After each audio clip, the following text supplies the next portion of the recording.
Welcome to Old Testament in a Year. Day 166. 2 Kings 17. Hoshea, son of Elah, began to rule over Israel in the 12th year of King Ahaz's reign in Judah. He reigned in Samaria 9 years. He did what was evil in the Lord's sight, but not to the same extent as the kings of Israel who ruled before him. King Shalmaneser of Assyria attacked King Hoshea. So Hoshea was forced to pay heavy tribute to Assyria. But Hoshea stopped paying the annual tribute and conspired against the king of Assyria by asking King So of Egypt to help him shake free of Assyria's power. When the king of Assyria discovered this treachery, he seized Hoshea and put him in prison. Then the king of Assyria invaded the entire land, and for 3 years he besieged the city of Samaria. Finally, in the 9th year of King Hoshea's reign, Samaria fell, and the people of Israel were exiled to Assyria. They were settled in colonies in Halah, along the banks of the Habor River in Gozan, and in the cities of the Medes. This disaster came upon the people of Israel because they worshipped other gods. They sinned against the Lord their God, who had brought them safely out of Egypt and had rescued them from the power of Pharaoh, the king of Egypt. They had followed the practices of the pagan nations the Lord had driven from the land ahead of them, as well as the practices the kings of Israel had introduced. The people of Israel had also secretly done many things that were not pleasing to the Lord their God. They built pagan shrines for themselves in all their towns, from the smallest outpost to the largest walled city. They set up sacred pillars and Asherah poles at the top of every hill and under every green tree. They offered sacrifices on all the hilltops, just like the nations the Lord had driven from the land ahead of them.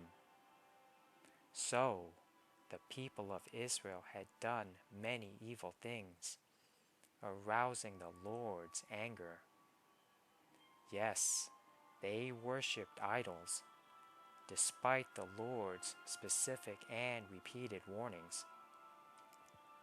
Again and again, the Lord had sent his prophets and seers to warn both Israel and Judah. Turn from all your evil ways.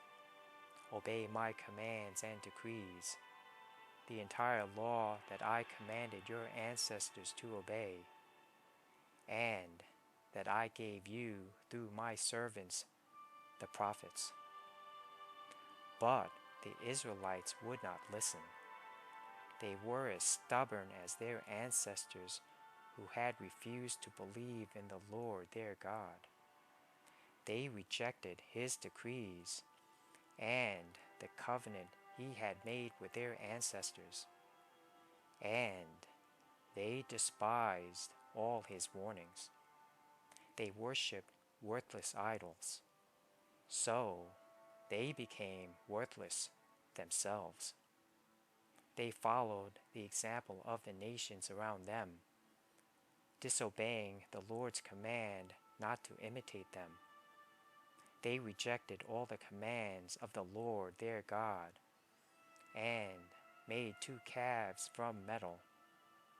They set up an Asherah pole and worshipped Baal and all the forces of heaven.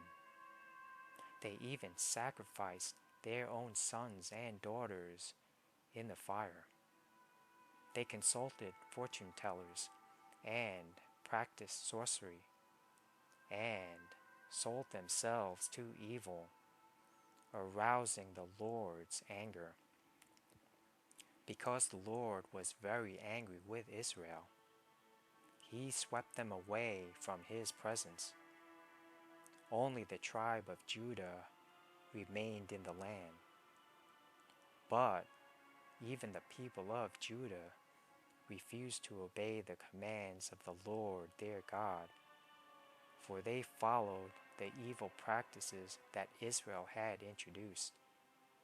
The Lord rejected all the descendants of Israel.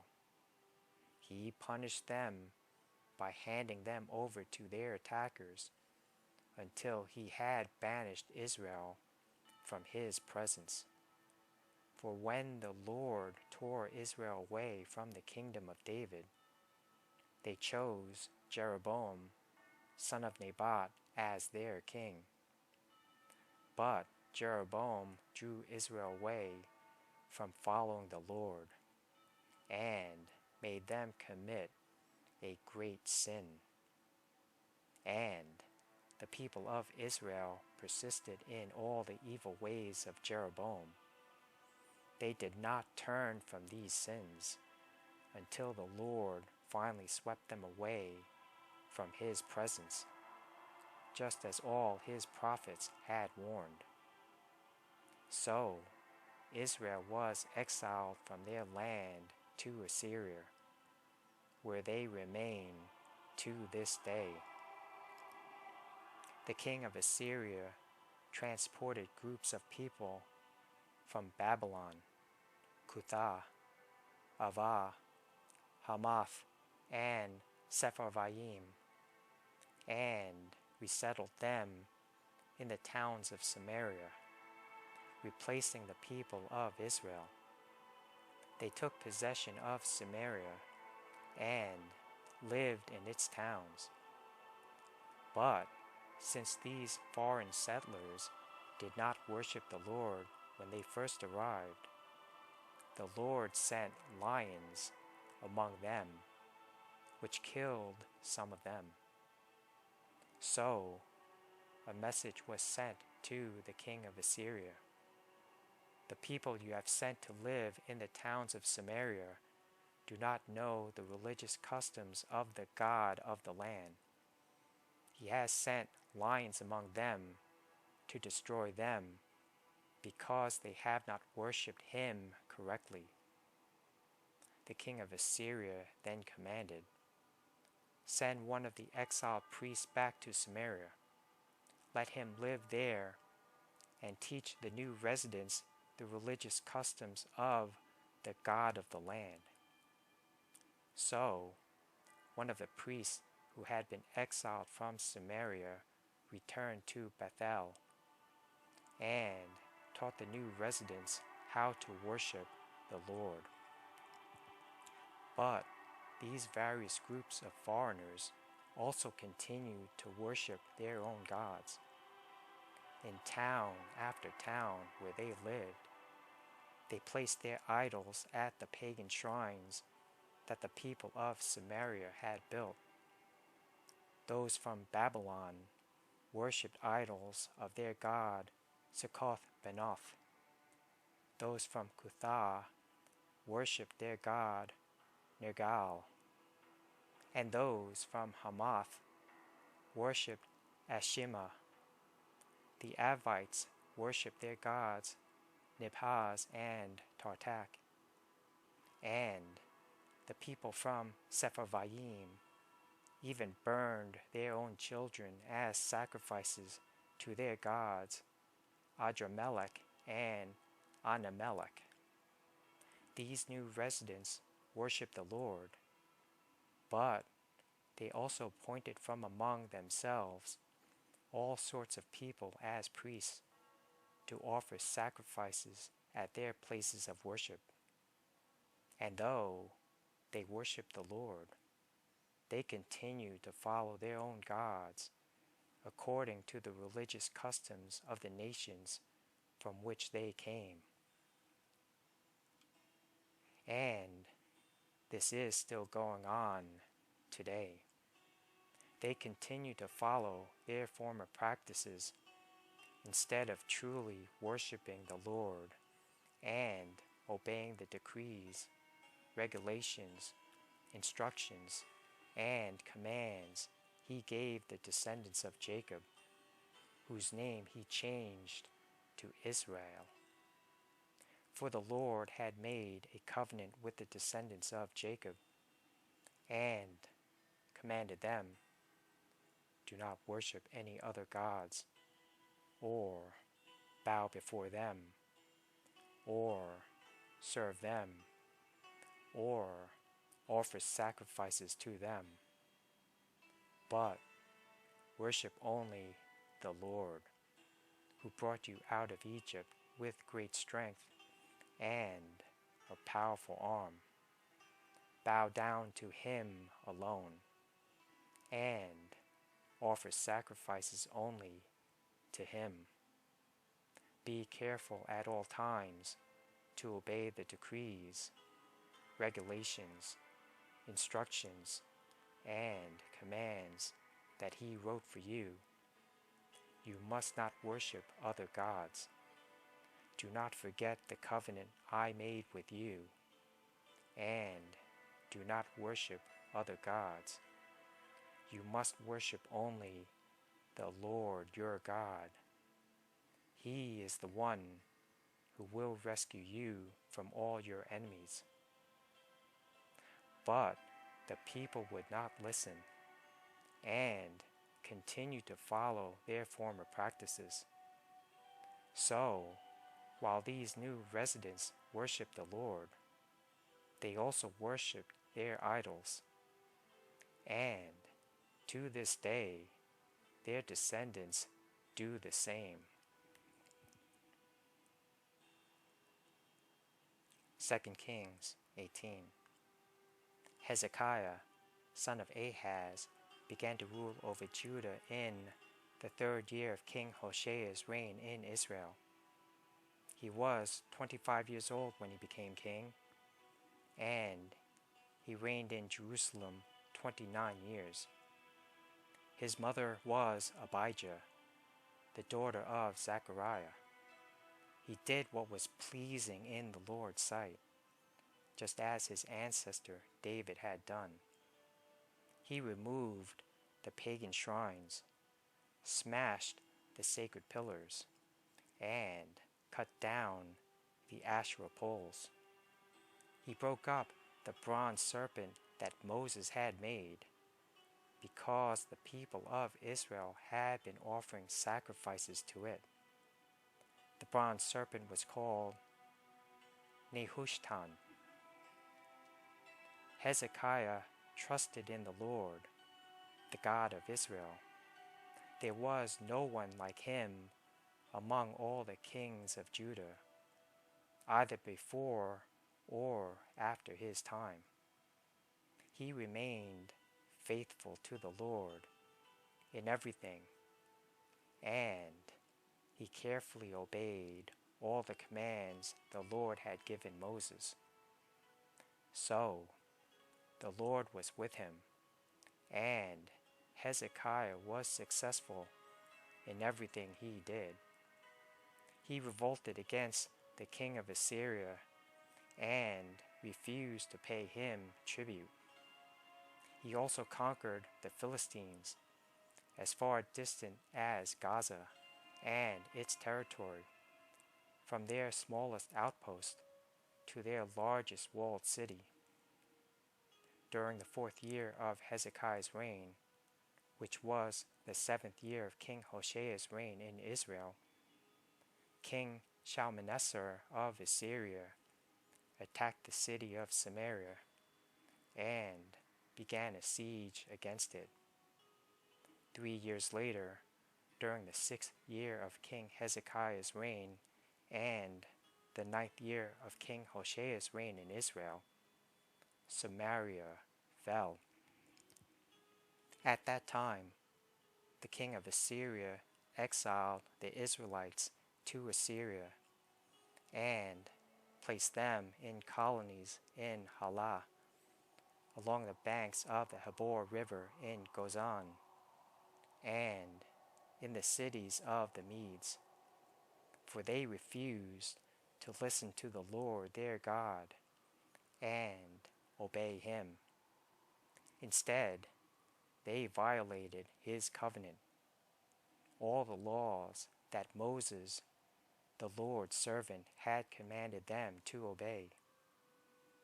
In the 14th year of King Hezekiah's reign, King Sennacherib of Assyria came to attack the fortified towns of Judah and conquered them.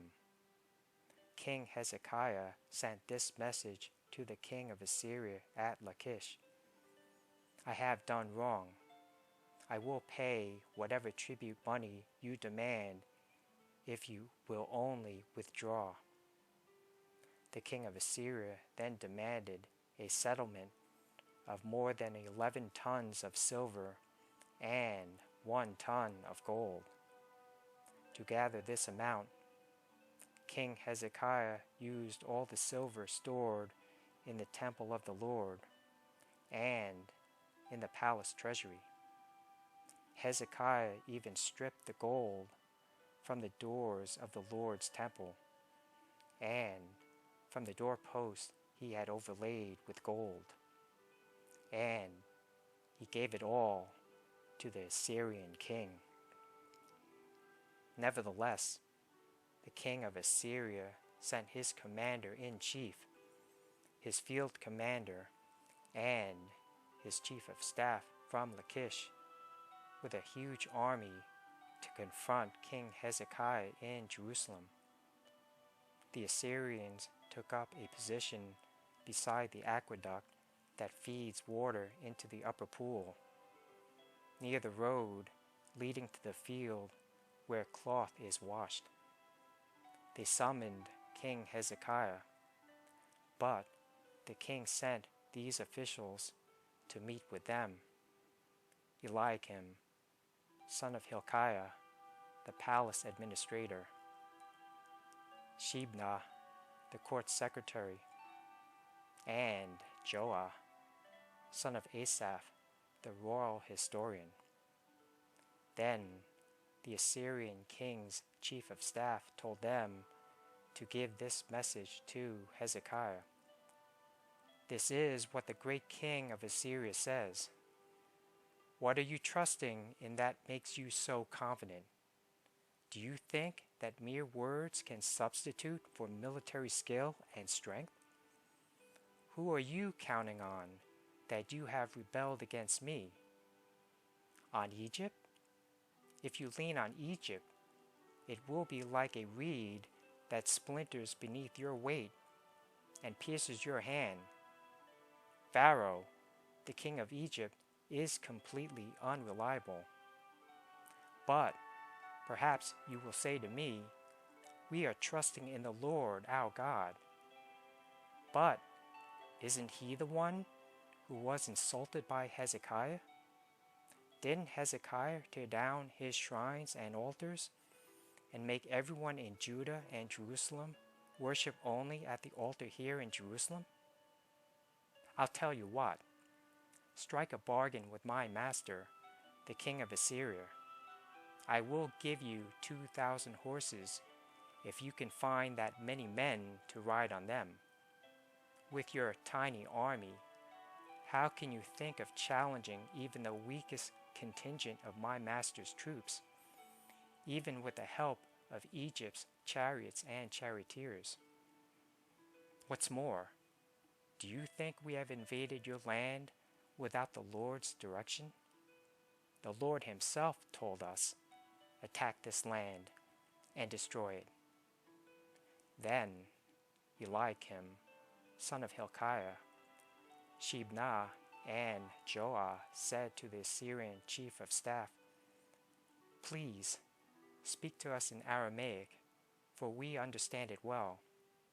Don't speak in Hebrew, for the people on the wall will hear. But Sennacherib's chief of staff replied, Do you think my master sent this message only to you and your master? He wants all the people to hear it. For when we put this city under siege, they will suffer along with you. They will be so hungry and thirsty that they will eat their own dung and drink their own urine." Then the chief of staff stood and shouted in Hebrew to the people on the wall, "Listen to this message from the great king of Assyria. This is what the king says. Don't let Hezekiah deceive you. He will never be able to rescue you from my power.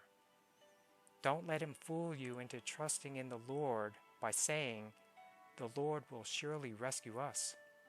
This city will never fall into the hands of the Assyrian king. Don't listen to Hezekiah. These are the terms the king of Assyria is offering. Make peace with me. Open the gates and come out. Then each of you can continue eating from your own grapevine and fig tree and drinking from your own well. Then I will arrange to take you to another land like this one, a land of grain and new wine, bread and vineyards, olive groves and honey. Choose life instead of death. Don't listen to Hezekiah when he tries to mislead you by saying, 'The Lord will rescue us.' Have the gods of any other nations ever saved their people from the king of Assyria? What happened to the gods of Hamath and Arpad? And what about the gods of Sepharvaim, Hena, and Ivah? Did any god rescue Samaria from my power? What god of any nation has ever been able to save its people from my power? So, what makes you think that the Lord can rescue Jerusalem from me?" But the people were silent and did not utter a word because Hezekiah had commanded them, "Do not answer him." Then Eliakim, son of Hilkiah, the palace administrator, Shebna, the court secretary, and Joah, son of Asaph, the royal historian, went back to Hezekiah. They tore their clothes in despair, and they went in to see the king and told him what the Assyrian chief of staff had said.